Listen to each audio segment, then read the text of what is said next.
You and Sarah rush to the doors as Rachel screams. Her cries abruptly cut off as the stone doors slam shut, and though you can still hear a faint grinding coming from behind you. At the beginning there were 5, but now it's just you and Sarah. You catch your breath and try to get your bearings. You don't know how you and your friends found the cave. You'd been camping in this area dozens of times, but I guess this time your hikes had taken you farther than you'd thought. It was Katie that first discovered the cave.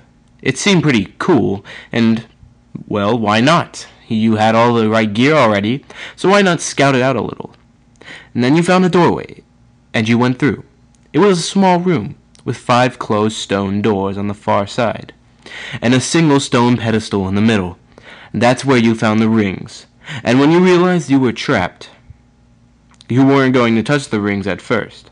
They looked old, maybe a valuable archaeological find, but then someone, Harry maybe, noticed that the door you had entered was blocked. There was no handle, just a solid slab of rock.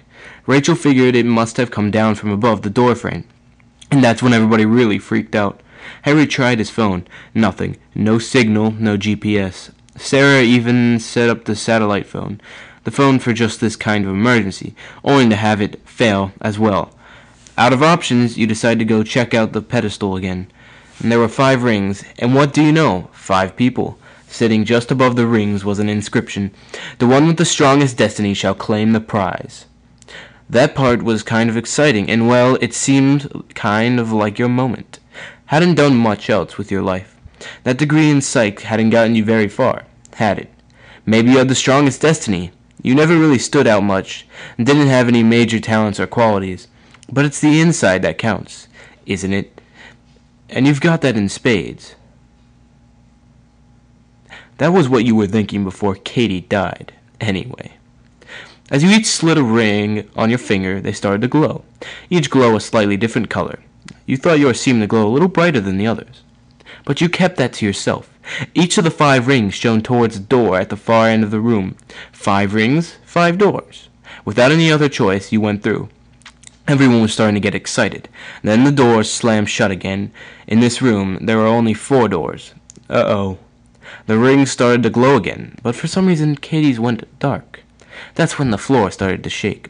The cave floor was receding, pulling away from the entrance of the room, and towards the 4 doors on the far end. A quick glimpse over the edge sent you running for your door. Over that edge was a black pit. A black pit that would fill the room in less than a minute. You, Sarah, and Rachel rushed through your doors, while Katie followed closely behind, Harry hopping to get through his door with him.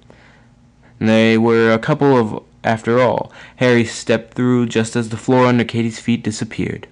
He had her arm. He was going to pull her through, and the stone door slammed down on Katie's forearm with a sickening crack. Her trapped arm was the only thing keeping her from falling into the darkness. But everyone's doors were completely shut now, except for Harry's. There was no way to save her, or even see her, except for her twitching arm. Attached to that arm was a hand, and on that hand was a ring that didn't shine. Harry was screaming into the tiny opening. Katie wasn't responding, and the door was still trying to shut. Eventually it did. You were now in a room with 3 doors. Things followed a similar pattern. After that, Harry's ring went out. Not that he cared anymore. He rushed through your door as the room filled with beetles, covering anything without a source of light.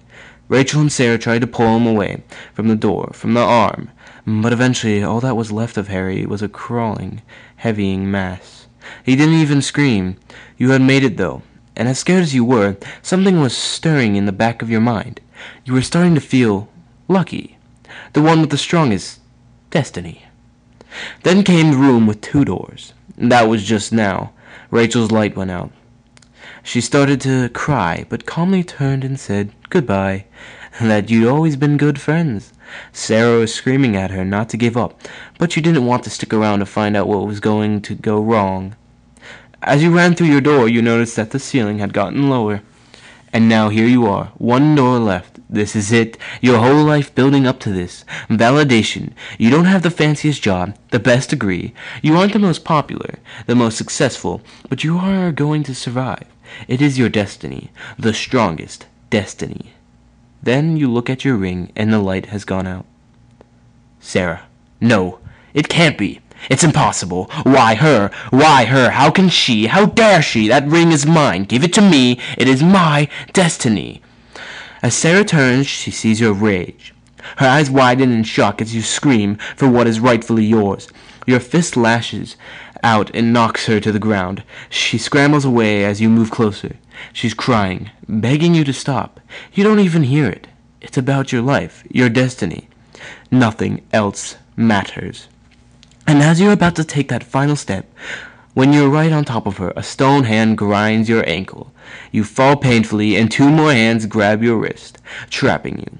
Sarah is getting away. She's almost at the door. More hands grab your legs, your neck, your ribs, your eyes. They grip. Hips are getting tighter. You can't see. The pain is unbearable. And then you hear the stone door slam shut. And with that sound, you realize that you're not the main character. You're not special, and you'll die right here in this room. The world will go on without you. As your senses begin to fade, you have one last thought. What about